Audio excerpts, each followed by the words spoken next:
He sido el banco de sangre ambulante de mi hermana desde que tenía 8 años.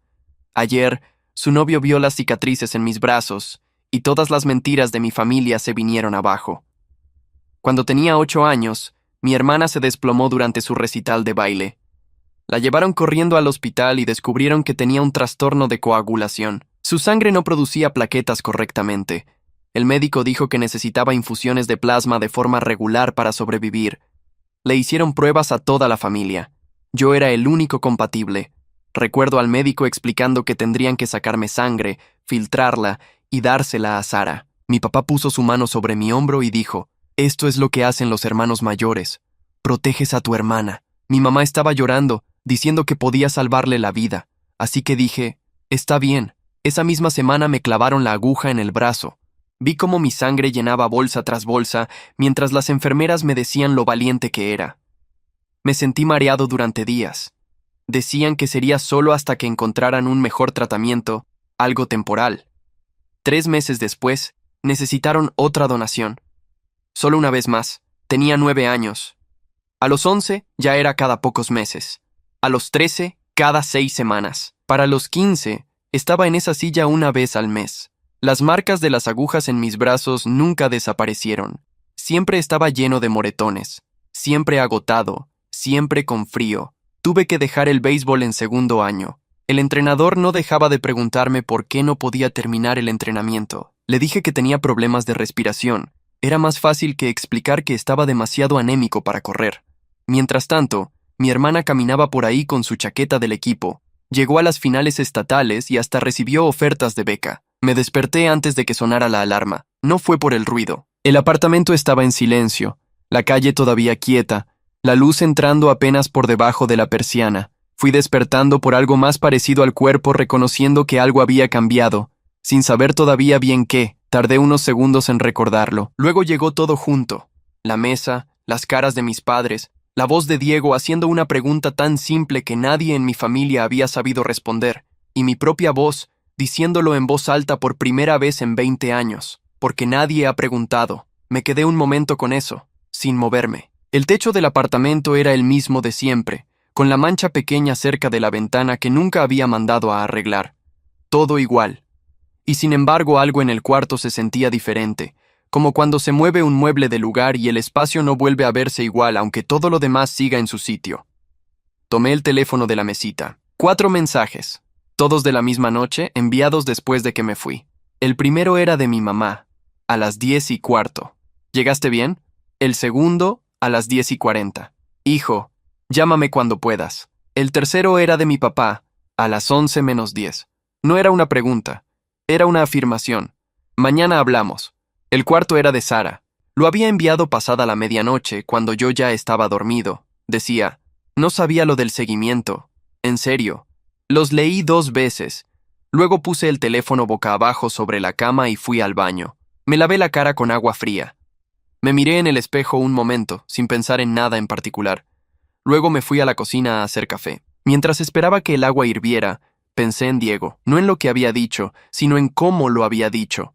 Sin alarma, sin el tono cuidadoso que usa la gente cuando toca algo delicado y no quiere ofender. Diego había preguntado como quien hace una pregunta técnica, directa, porque necesita la información para entender el cuadro completo. ¿Cuándo fue la última vez que un médico hizo un análisis pensando en cómo estás tú, no en lo que puedes dar? Yo había respondido que nunca. Y decirlo en voz alta, delante de mis padres, había sido como nombrar algo que llevaba años flotando en el cuarto sin que nadie lo tocara. El café estuvo listo. Me serví una taza y me senté en la silla junto a la ventana, la que daba a la calle. Afuera ya había movimiento. Un señor sacaba a su perro. Un camión de repartos frenaba en doble fila. El día empezaba igual que siempre para todo el mundo. El teléfono vibró. Era un número que no tenía guardado. El mensaje decía: soy Diego. Sara me dio tu número. Espero que no te moleste. Hablé con un colega esta mañana. Puede verte el miércoles a las 5 si te funciona. No tienes que decidir ahora. Lo leí 3 veces. Lo que me llamó la atención no fue el gesto. Fue el detalle de que no esperaba respuesta inmediata. No tienes que decidir ahora. Era la misma manera en que hablaba en persona, sin presión, sin urgencia fabricada, sin esperar que yo reaccionara de una manera específica. Guardé el número. No respondí todavía. Me terminé el café pensando en el miércoles, en lo que significaba ir a una cita médica donde alguien iba a revisar mis niveles sin que al otro lado de eso hubiera una bolsa de plasma con el nombre de Sara. Solo yo. Solo mis resultados. Solo lo que 20 años de donaciones mensuales habían dejado en mi sistema. No sabía si quería saber eso, y al mismo tiempo sabía que no saberlo ya no era una opción neutral. Había dejado de serlo en el momento en que Diego lo nombró en voz alta y mis padres no habían tenido respuesta. Lavé la taza. Me vestí. Antes de salir, respondí el mensaje de mi mamá. Llegué bien. Nada más. El de mi papá lo dejé sin responder. No porque quisiera castigarlo, sino porque mañana hablamos. Asumía que yo estaba disponible para la conversación que él quería tener, en los términos que él eligiera, y esa disponibilidad era exactamente lo que estaba revisando. El de Sara lo dejé para después. Salí al trabajo con el teléfono en el bolsillo y la manga en la muñeca, como siempre. El autobús llegó puntual. Me senté junto a la ventana y miré la ciudad pasar. En algún momento del trayecto tomé el teléfono y le respondí a Diego. El miércoles me funciona. Lo mandé antes de pensarlo demasiado. Luego guardé el teléfono y seguí mirando por la ventana. Era una cita médica. Solo eso. Pero era también la primera vez en 20 años que alguien iba a revisar mi sangre para saber cómo estaba yo. Llegué al trabajo con 10 minutos de anticipación. Me saludaron. Encendí la computadora. Revisé el correo. Hice lo que se hacía todos los días. Y todo el tiempo, por debajo de eso, había algo que no tenía nombre todavía, pero que se sentía parecido a esto. Que el día anterior había sido el último día de un periodo largo, y que lo que venía después iba a ser distinto, aunque todavía no supiera en qué. No era alivio, no era miedo.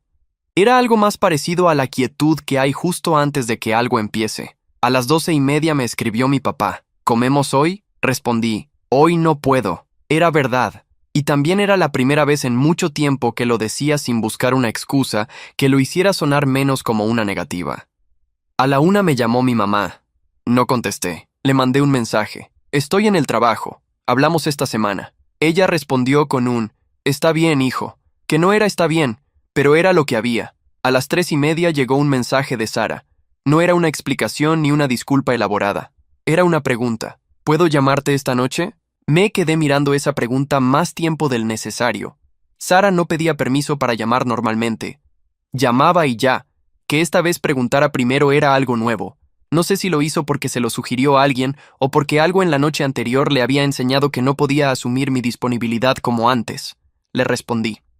Sí, después de las 8. Ella puso un gracias. Volví al trabajo. Terminé lo que tenía que terminar. A las 6 recogí mis cosas y salí.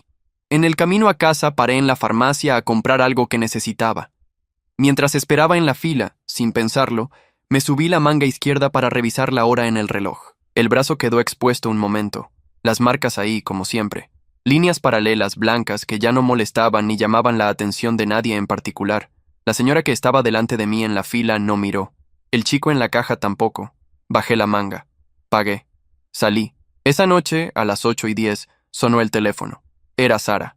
Contesté. Y por primera vez en mucho tiempo, no supe de antemano lo que iba a decir. Hubo una pausa larga antes de que ella hablara. Escuché su respiración, el fondo de su cuarto, algo que sonaba como que estaba sentada en el piso. Quería preguntarte algo, dijo al fin. Dime, ¿cuántas veces quisiste decirle que no al hospital y no lo dijiste? No esperaba esa pregunta. Me quedé en silencio un momento. Muchas, dije. Sara no respondió de inmediato. Cuando lo hizo, su voz era distinta a la que usaba normalmente. Más despacio.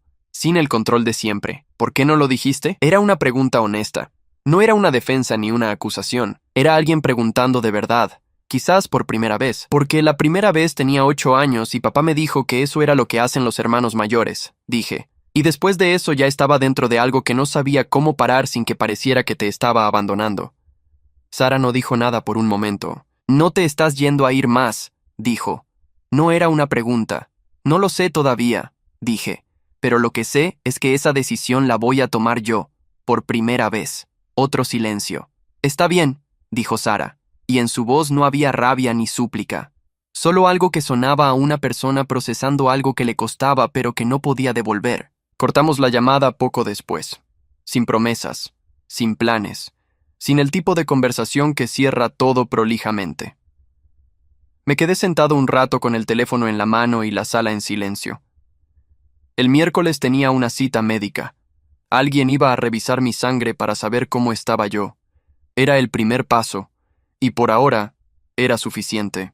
El consultorio de Ramírez era pequeño y ordenado. Una planta en la esquina, diplomas en la pared, una silla para el paciente frente al escritorio. Nada que no fuera necesario. Diego me había dado el nombre por mensaje el lunes. Héctor Ramírez, hematólogo, consultorio en el cuarto piso de una clínica a 20 minutos de mi trabajo. Había añadido, es directo, no te va a endulzar nada. Llegué 5 minutos antes de las 5. La recepcionista me pidió el nombre, buscó en la pantalla, me dio un formulario, preguntas estándar, alergias, medicamentos actuales, antecedentes familiares. En el campo de motivo de consulta escribí, donaciones frecuentes de sangre, sin seguimiento médico propio, 20 años. La recepcionista recogió el formulario sin leerlo. Me dijo que el doctor me atendería en unos minutos. Esperé 12 minutos. En la sala había otra persona, una mujer de unos 50 años que leía algo en el teléfono. No hablamos. Entré cuando me llamaron. Ramírez era un hombre de unos 60 años, con lentes y el pelo gris corto. Leyó el formulario antes de mirarme. Cuando terminó, lo dejó sobre el escritorio y me miró directamente. ¿Cuántos años lleva haciendo esto? 20, desde los 8. ¿Con qué frecuencia en los últimos 5 años? Una vez al mes. Asintió, tomó nota. ¿Síntomas actuales? Cansancio. Frío frecuente. A veces mareo después de las donaciones, pero pasa en 1 o 2 días. ¿Ha tenido pérdidas de conocimiento? No. ¿Dificultad para concentrarse? ¿Palpitaciones? El cansancio a veces afecta la concentración. Palpitaciones no, que yo recuerde. Escribió algo más. Luego puso el bolígrafo sobre el escritorio. Voy a ser directo, porque Diego me dijo que lo prefería así. Sí. Lo que usted describe es una extracción sostenida de sangre durante 2 décadas, con frecuencia mensual en los últimos años, sin ningún control hematológico propio. Eso tiene consecuencias. No sé todavía cuáles son las suyas específicamente porque no tengo sus análisis. Pero voy a pedirle una batería completa hoy, y cuando tenga los resultados le digo exactamente dónde está. ¿Qué podría haber? Anemia crónica, lo más probable. Niveles bajos de hierro y ferritina. Posiblemente afectación de la densidad ósea si la extracción fue muy frecuente en etapas de crecimiento. Puede haber otras cosas. No le voy a decir que todo está bien antes de verlo. No era lo que quería escuchar. Tampoco era lo que no quería. Era simplemente información, dicha sin rodeos, y sentí algo raro al recibirla así, sin que nadie intentara suavizarla ni administrarla. ¿Cuándo tendría resultados? 48 horas para la mayoría. Algunos valores tardan hasta 5 días. Le llamo yo directamente cuando estén todos. Me hizo pasar a otra sala para la extracción. Una enfermera me preparó el brazo. Lo mismo de siempre, la liga, el algodón, la aguja. La diferencia era que esta vez las bolsas eran pequeñas, tubos de muestra, y al otro lado de eso no había nadie esperando recibirlas. Eran para mí. Tardó menos de 10 minutos. Salí del consultorio a las 6 menos cuarto. En la calle hacía fresco, y todavía había luz. Le mandé un mensaje a Diego. Ya salí. Resultados en esta semana. Él respondió rápido. ¿Cómo estuvo? Directo, como dijiste. ¿Está bien? Pensé en cómo responder eso. Directo tampoco era del todo incómodo, era solo nuevo. Sí, está bien. Caminé hasta la parada del autobús. Mientras esperaba, el teléfono volvió a vibrar. Esta vez era mi papá. No era un mensaje. Era una llamada. La dejé sonar. Cuando cortó, me mandó un texto. Necesito que hablemos. Es importante. Le respondí. Esta semana. Avísame cuándo. No dijo cuándo. No respondió más. Esa noche llegué a casa. Calenté algo que había en el refrigerador y comí solo en la cocina. Puse algo en la televisión sin prestarle atención. A las 10 apagué todo y me fui a dormir. El miércoles había tenido una cita médica. Alguien había revisado mi sangre. Ahora había que esperar los resultados, y mientras tanto, la semana siguió. El jueves en el trabajo todo fue normal. El viernes también. El sábado me llamó mi mamá y esta vez sí contesté. ¿Cómo estás?, preguntó. Bien. Tu papá quiere hablar contigo. Ya sé, ya le dije que esta semana. ¿Cuándo? Cuando yo pueda. Le voy a avisar. Hubo una pausa. ¿Estás enojado con nosotros?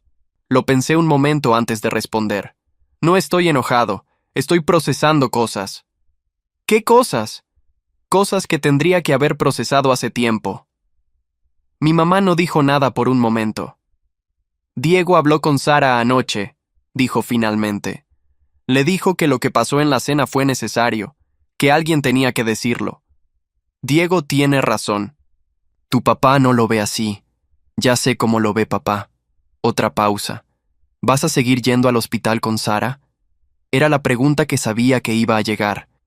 La había estado esperando desde la noche de la cena, no con miedo, sino con la certeza de que en algún momento alguien la iba a hacer y yo iba a tener que tener una respuesta. Todavía no lo sé, dije. Estoy esperando unos resultados médicos. Cuando los tenga, tomo una decisión. ¿Resultados de qué? De unos análisis que me hice esta semana. Silencio. ¿Estás enfermo? No sé. Por eso me hice los análisis. Mi mamá tardó en responder. ¿Por qué no nos dijiste? Esa pregunta me tomó por sorpresa. No por lo que preguntaba, sino por el tono. Había algo en ella que sonaba genuinamente desconcertado, como si no entendiera por qué yo no había consultado con ellos antes de hacerme unos análisis de sangre propios. Porque es mi salud, dije. Y nunca antes fue tema de conversación. Cortamos poco después, sin pelea, sin nada resuelto. El lunes a las 10 de la mañana me llamó Ramírez. Tiene los resultados. ¿Puede venir hoy a las 5? Sí, dije. Nos vemos entonces. Colgué. Guardé el teléfono. Volví al trabajo. Las 5 de la tarde tardaron en llegar, pero llegaron.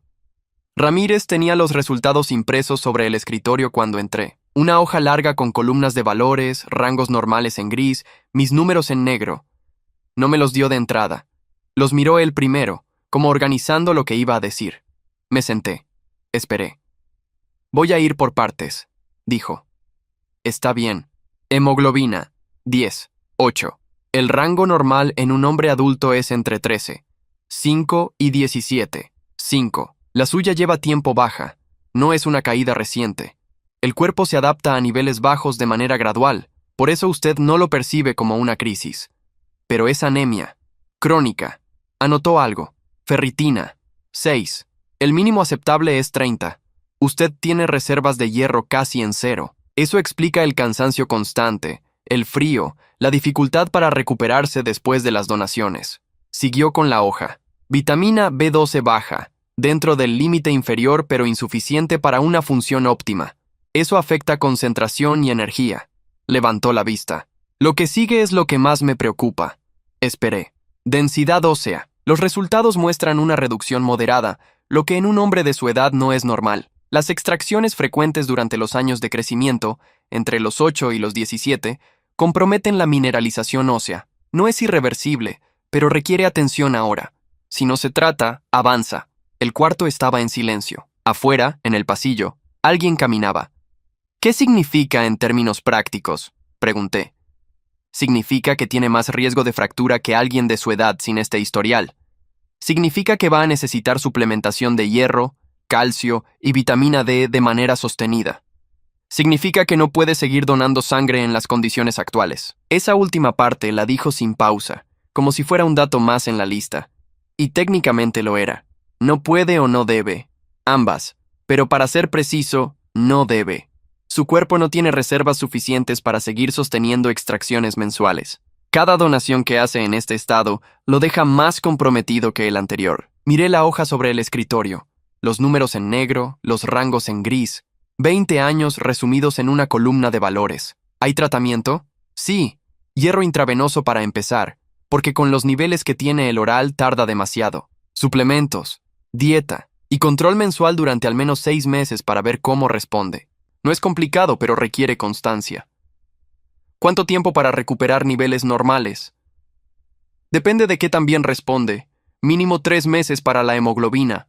La densidad ósea es más lenta. 1 año, tal vez más. Asintió con la cabeza hacia la hoja. ¿Quiere llevarse una copia? Sí, me la dio. La doblé y la guardé en el bolsillo interior del saco. Una pregunta, dije. Diga, si yo hubiera tenido control médico propio desde el principio, ¿Esto habría llegado a este punto? Ramírez me miró un momento antes de responder. No, con seguimiento regular se habría intervenido antes. Se habrían ajustado las frecuencias de donación o suspendido en periodos críticos. Lo que usted tiene ahora es el resultado de 2 décadas de extracción sin compensación. No dijo nada más. No era necesario. Me levanté, le agradecí y salí. En la calle llamé a Diego. Contestó al segundo tono. ¿Cómo te fue? Anemia crónica, ferritina en 6, densidad ósea comprometida. Hice una pausa. Y no puedo seguir donando. Diego no respondió de inmediato. Cuando lo hizo, su voz era tranquila. ¿Ramírez te explicó el tratamiento? Sí. Hierro intravenoso, suplementos, control mensual. Es el protocolo correcto. ¿Vas a seguirlo? Sí. Bien. Una pausa. ¿Cómo estás? Era una pregunta distinta a las anteriores. No sobre los resultados ni el tratamiento, sobre cómo estaba yo. Todavía procesando, dije. Es normal. Llévate el tiempo que necesites. Cortamos. Seguí caminando hacia la parada. Esa noche no llamé a nadie de mi familia. Llegué a casa, comí, me senté en la silla junto a la ventana, saqué la hoja del bolsillo y la puse sobre la mesa. La miré un rato sin releerla. Ya sabía lo que decía. Lo que no sabía todavía era cuándo se lo iba a decir a mis padres. ¿Y cómo? Porque había una diferencia entre decirles que había decidido dejar de donar y mostrarles un papel que explicaba por qué el cuerpo ya no lo podía sostener. Una era una decisión que podían discutir. La otra era un hecho que no tenía dónde ir. El martes por la mañana le mandé un mensaje a mi papá. Esta semana puedo el jueves. Dime a qué hora. Respondió en menos de 5 minutos. A las 7 en casa. Ahí estaré. Guardé el teléfono y seguí con el día. El jueves tenía que ir a la casa de mis padres con la hoja doblada en el bolsillo. Todavía no sabía si iba a sacarla o no, pero sí sabía que esta vez no iba a entrar a esa casa dispuesto a salir sin haber dicho lo que tenía que decir. Eso era nuevo, y por ahora era suficiente. El miércoles Sara me escribió por primera vez desde la llamada del lunes de la semana anterior. ¿Puedes hablar hoy? Le respondí. Mañana voy a casa de papá y mamá. Si quieres estar, está bien. Tardó unos minutos en responder. ¿Va a ser una conversación difícil? Sí. ¿Quieres que esté? Lo pensé. Sara podía estar ahí como aliada o como alguien que necesitaba protección.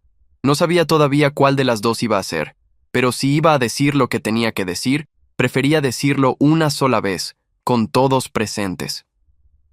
Sí, quiero que estés. No respondió con palabras.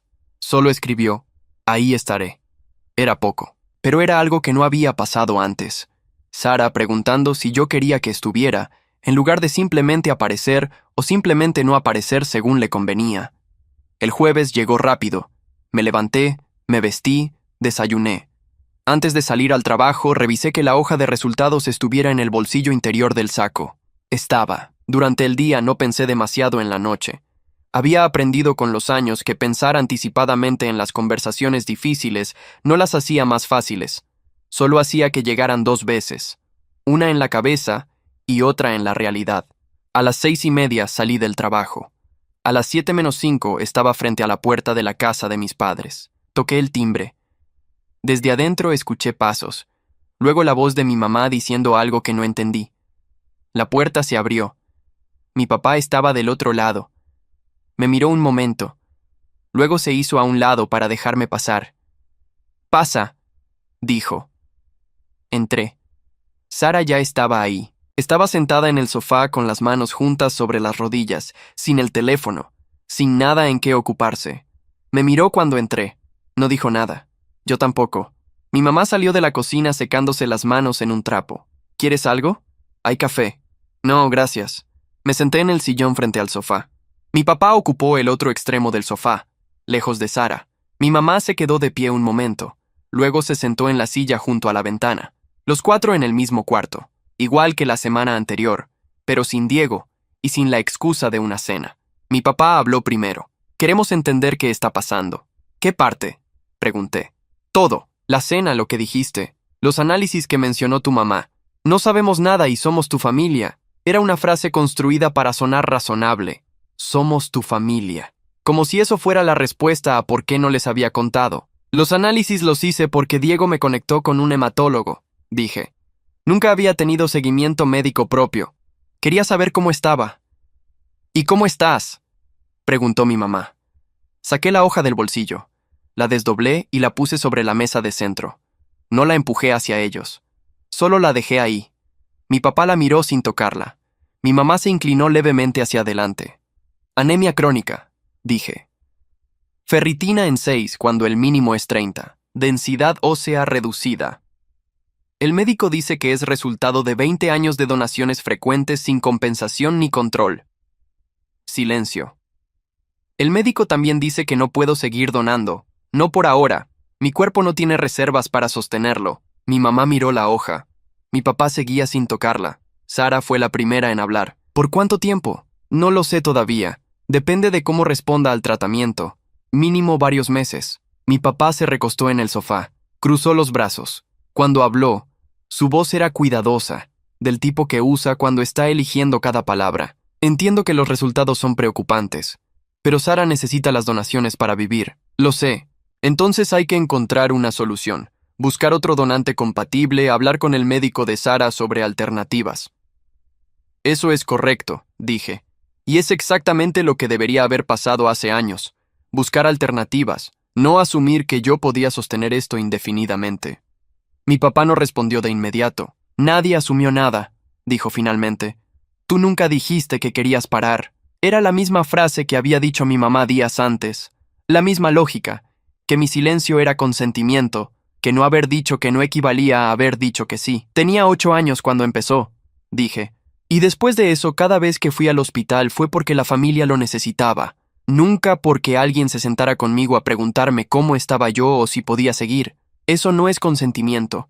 Es que nunca hubo espacio para decir otra cosa. Mi papá abrió la boca. La cerró. Mi mamá tenía los ojos húmedos. No lloraba, pero estaba cerca. No queríamos hacerte daño, dijo. Lo sé. Queríamos salvarle la vida a Sara. También lo sé. Pero salvarle la vida a Sara y cuidarme a mí no eran cosas que no pudieran existir al mismo tiempo. Nunca nadie intentó que existieran al mismo tiempo. Sara no había vuelto a hablar. La miré. Tenía la vista fija en la hoja de resultados sobre la mesa. Sara, dije. Me miró. No te estoy culpando de estar enferma. Nunca te culpé de eso. Ella asintió, despacio. Pero sí te digo que durante 20 años fui al hospital cada mes y nunca me preguntaste cómo salía. Y eso sí dependía de ti. Sara no se defendió. No buscó una explicación. Solo asintió de nuevo, con los labios apretados, mirándome de una manera que no le había visto antes. Mi papá habló. ¿Qué quieres que hagamos? Era la primera vez que me hacía esa pregunta. No qué íbamos a hacer con la situación de Sara, no cómo íbamos a resolver el problema. ¿Qué quería yo? Quiero que busquen alternativas reales para Sara. Hay bancos de sangre, hay registros de donantes compatibles, hay tratamientos que no existían cuando Sara fue diagnosticada. Diego puede orientarlos si necesitan un punto de partida. ¿Y tú?, preguntó mi mamá. Yo voy a seguir el tratamiento que me indicó Ramírez. Y cuando él diga que mis niveles están en condiciones, voy a decidir si retomo las donaciones o no. Esa decisión la tomo yo. Mi papá asintió, lento. No era acuerdo entusiasta. Era el asentimiento de alguien que entiende que no tiene más argumentos. Mi mamá se limpió los ojos. ¿Nos vas a dejar de ver?, preguntó. No, pero las cosas van a ser distintas. No voy a estar disponible de la misma manera que antes. ¿Qué significa eso? Significa que si me llaman porque Sara necesita algo, no voy a ser la primera respuesta automática. Significa que cuando me pregunten cómo estoy, espero que sea una pregunta real, no un paso previo a pedirme algo. El cuarto quedó en silencio. Recogí la hoja de la mesa, la doblé y la guardé de nuevo en el bolsillo. Me levanté. Los quiero, dije, pero me cuido yo primero. Eso no lo voy a negociar. Nadie respondió. No hacía falta. Tomé mi saco del perchero y salí. En la calle el aire estaba frío. Caminé hasta el auto, entré, y me quedé un momento con las manos sobre el volante sin encender el motor. Había dicho lo que tenía que decir, sin rabia, sin reproches acumulados, sin la necesidad de que nadie lo reconociera en ese momento. Lo había dicho. Eso era suficiente. Encendí el motor y me fui. Y el primer tratamiento de hierro intravenoso fue un martes por la mañana. Ramírez me había explicado el procedimiento. 1 hora sentado con una vía en el brazo, el suero pasando despacio, posibles mareos al terminar. Me recomendó ir en ayunas y tener el resto del día tranquilo. Fui solo. Me senté en la misma sala donde hacía las donaciones para Sara, pero en una silla diferente, en el lado opuesto. La enfermera que me atendió no era la misma de siempre. Me preguntó si era la primera vez. Le dije que sí, en ese sentido. Durante la hora que duró el tratamiento no pensé en nada en particular. Miré por la ventana. Bebí agua. Cuando terminó me quedé 10 minutos más sentado, como indicaba el protocolo, y luego salí. No tuve mareos. Caminé hasta el auto despacio, entré, y me quedé un momento en silencio. Era la primera vez que salía de ese hospital, sin el cansancio acumulado de haber dado algo. Era una diferencia pequeña, casi imperceptible. Pero estaba ahí. Esa misma semana, Sara llamó a mis padres para decirles que había iniciado el proceso de búsqueda en el Registro Nacional de Donantes. Diego la había orientado. Había al menos 3 perfiles compatibles en la base de datos que requerían confirmación adicional. No era una solución inmediata, pero era un camino real que nunca habían buscado porque nunca habían necesitado buscarlo. Me enteré por mi mamá, que me lo contó por mensaje con un tono que mezclaba alivio y algo que no supe identificar bien. Tal vez era la incomodidad de descubrir que la solución había existido siempre y que nadie la había buscado mientras yo estaba disponible. Le respondí, bien, espero que encuentren un donante pronto. Nada más. Las semanas siguientes tuvieron un ritmo distinto al que estaba acostumbrado, sin la cita mensual al hospital, sin los días de recuperación después, sin el cansancio de fondo que había normalizado tanto que ya no lo reconocía como cansancio, sino simplemente como mi estado habitual. Con el tratamiento empezando a hacer efecto, noté cosas pequeñas. Llegaba al final del día sin el peso en los hombros que creía que era solo estrés. Podía concentrarme más tiempo sin que la cabeza se fuera. Un sábado salí a caminar sin propósito, y llegué a 40 minutos antes de querer volver, algo que no habría podido sostener semanas antes. Ramírez me revisó a las 3 semanas. La hemoglobina había subido a 11,4, todavía baja pero en movimiento. Va bien, dijo. Siga con el protocolo. Diego me escribía cada tanto. No para preguntar sobre la familia ni sobre Sara, para preguntar cómo iban los niveles, si había tenido efectos secundarios, si estaba durmiendo mejor. Eran mensajes cortos, directos, del mismo tipo que los primeros. Los respondía con la misma brevedad. Un día me preguntó si quería tomar un café, sin contexto adicional, sin agenda implícita. Quedamos un miércoles al mediodía cerca de su clínica. Pedimos café. Hablamos de cosas que no tenían nada que ver con Sara ni con mi familia. Su trabajo, un caso complicado que había tenido esa semana, algo que había leído. Fue una conversación normal entre 2 personas que todavía se estaban conociendo. Antes de irnos me preguntó algo que no esperaba. ¿Cómo era tu vida antes de todo esto? Antes de que empezaran las donaciones. Lo pensé. Jugaba béisbol, dije. Era bueno. El entrenador decía que tenía posibilidades reales. ¿Lo dejaste por las donaciones? En 2º año. Ya no podía terminar los entrenamientos. Dije que tenía problemas de respiración porque era más fácil que explicar lo otro. Diego asintió. ¿Extrañas el béisbol? A veces, pero ya pasó mucho tiempo. ¿Haces algo físico ahora? Camino. Desde hace unas semanas más que antes. Cuando tus niveles estén estables podrías retomar algo. No béisbol necesariamente, pero algo. El ejercicio va a ayudar con la densidad ósea también. No era un consejo médico formal, era una conversación, y sentí la diferencia. Esa tarde, de vuelta en el trabajo, recibí un mensaje de Sara. Encontraron un donante compatible. Confirmación la próxima semana. Lo leí 2 veces. Le respondí. Me alegra. Era verdad. No había en eso ironía ni distancia calculada. Me alegraba que Sara tuviera una solución que no dependiera de mí. Me alegraba por ella y me alegraba por mí. Y las 2 cosas podían existir al mismo tiempo sin que una cancelara la otra. Esa noche llamé a mis padres. No porque alguien me lo hubiera pedido, porque quise, contestó mi mamá. ¿Cómo estás?, preguntó. Bien, los niveles están mejorando. Me alegra. Una pausa. ¿Vas a venir el domingo? Los domingos eran la comida familiar. Había dejado de ir desde la noche de la cena, sin decirlo explícitamente, simplemente sin aparecer. Sí, dije. Voy. Mi mamá no dijo nada por un momento. Te tengo tu plato favorito. No tienes que hacer eso. Lo sé, pero quiero. Cortamos. Me quedé con el teléfono en la mano pensando en el domingo, no con ansiedad ni con expectativa particular, solo reconociendo que ir era distinto ahora, que podía estar ahí sin que eso significara que había vuelto a ser lo que era antes. El domingo era el domingo, nada más, y eso, por primera vez, era suficiente para querer ir. El domingo llegué a las 12:30. Mi mamá abrió la puerta antes de que tocara el timbre. Me miró un momento, luego se hizo a un lado. En la cocina había olor a comida. En la mesa ya estaban los platos puestos. Mi papá estaba en la sala. Se levantó cuando entré. No hubo abrazo. Nos dimos la mano, que era lo que hacíamos siempre, y me señaló la silla donde me sentaba desde niño. Sara llegó 20 minutos después, sola. Entró con el saco todavía puesto, saludó a mis padres, se sentó frente a mí. Me miró. ¿Cómo van los niveles? Subiendo. Ramírez dice que en 2 meses más deberían estar en rango normal. Asintió. No dijo nada más sobre eso. Comimos. Mi mamá había hecho el estofado que yo pedía de niño, con las papas cortadas de la manera específica que le había enseñado su madre. No mencioné que lo recordaba. No hacía falta. La conversación durante la comida fue sobre cosas concretas. El trabajo de mi papá, un problema con la plomería en la casa, algo que había pasado en el edificio de Sara. Nadie mencionó los análisis, ni las donaciones, ni la noche de la cena de manera directa. Era la primera comida familiar en semanas que no giraba alrededor de un problema que yo tenía que resolver. Al terminar, mientras mi mamá recogía los platos, mi papá me pidió que me quedara un momento. Sara entró a ayudar en la cocina. Quedamos los dos solos en la sala.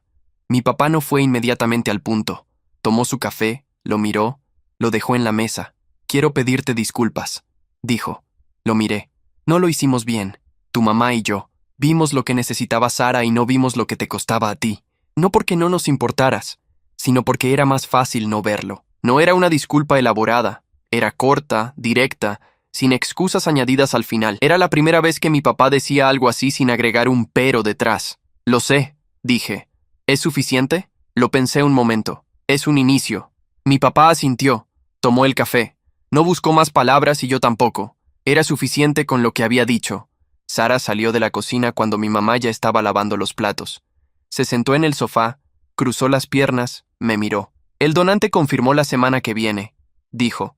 Primera donación en 2 semanas. Bien, Diego me explicó cómo funciona el proceso. Es más complicado que contigo porque no es familiar directo. Hay más protocolos, pero funciona. ¿Cómo te sientes con eso? Sara tardó un momento. Raro. Toda la vida fui al hospital y tú estabas ahí. Era algo que daba por sentado sin pensar que lo daba por sentado. Hizo una pausa. No te lo dije antes porque no sabía cómo decirlo sin que sonara a excusa. No es una excusa, es lo que pasó. Sí, pero igual está mal. No le dije que no importaba porque sí importaba. No le dije que todo estaba bien porque no todo estaba bien todavía. Solo asentí y ella lo entendió. Salí de la casa de mis padres a las 3 de la tarde. El sol todavía estaba alto. Caminé hasta el auto despacio, sin apuro. Antes de encender el motor le mandé un mensaje a Diego. El domingo estuvo bien. Respondió rápido. Me alegra. ¿Cómo estás tú? Bien. Distinto pero bien. Distinto es bueno. Guardé el teléfono y encendí el motor. En los meses que siguieron las cosas cambiaron de manera gradual, sin momentos grandes ni resoluciones definitivas. Así es como cambian las cosas reales. Mis niveles llegaron a rango normal en el 3er mes de tratamiento. Ramírez me dio el alta del protocolo intensivo y me dejó con suplementos y control cada 3 meses. En la última visita me dijo, siga así, y en un año no va a notar diferencia con alguien que nunca tuvo este historial. No era una garantía, era una posibilidad, y eso era suficiente. Sara tuvo su primer donación del nuevo donante en marzo. Me lo contó por mensaje, sin drama. Le respondí que me alegraba. Era verdad. Con mis padres las cosas siguieron su propio ritmo. Los domingos volví a ir con regularidad. No todos, pero sí la mayoría. Mi mamá aprendió a preguntarme cómo estaba sin que fuera un preámbulo para otra cosa. Mi papá aprendió a escuchar la respuesta. No era perfecto, pero era real, y era distinto a lo que había sido. Con Diego la amistad creció despacio, del tipo que crece cuando no hay prisa. Tomábamos café cada 2 o 3 semanas. Hablábamos de trabajo, de cosas que leíamos, de nada en particular, Era la primera amistad en mucho tiempo que no tenía ninguna historia familiar debajo. Un día, en uno de esos cafés, me preguntó si había vuelto a hacer algo físico. Le dije que había empezado a ir al gimnasio 2 veces por semana. ¿Béisbol?, preguntó. No, pero fui a ver un partido el fin de semana pasado, el primero en años. ¿Cómo estuvo? Bien, dije.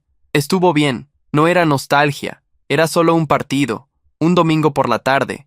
Yo sentado en las gradas con un café en la mano mirando algo que de niño había amado y que la vida había interrumpido antes de tiempo. No era recuperar el pasado, era reconocer que el presente tenía espacio para cosas que antes no cabían. Las marcas en mis brazos seguían ahí.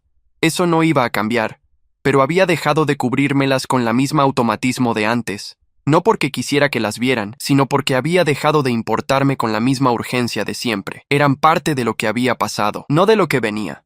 Un martes ordinario, saliendo del trabajo, me subí al autobús y me senté junto a la ventana. El trayecto de siempre, las mismas calles, la misma gente. En un momento dado me di cuenta de que no estaba cansado. No de manera extraordinaria, no como un logro, solo que el cansancio que había sido el fondo constante de mi vida durante años no estaba ahí esa tarde. El cuerpo estaba bien, la cabeza estaba tranquila. Era un martes, nada especial, pero era mío.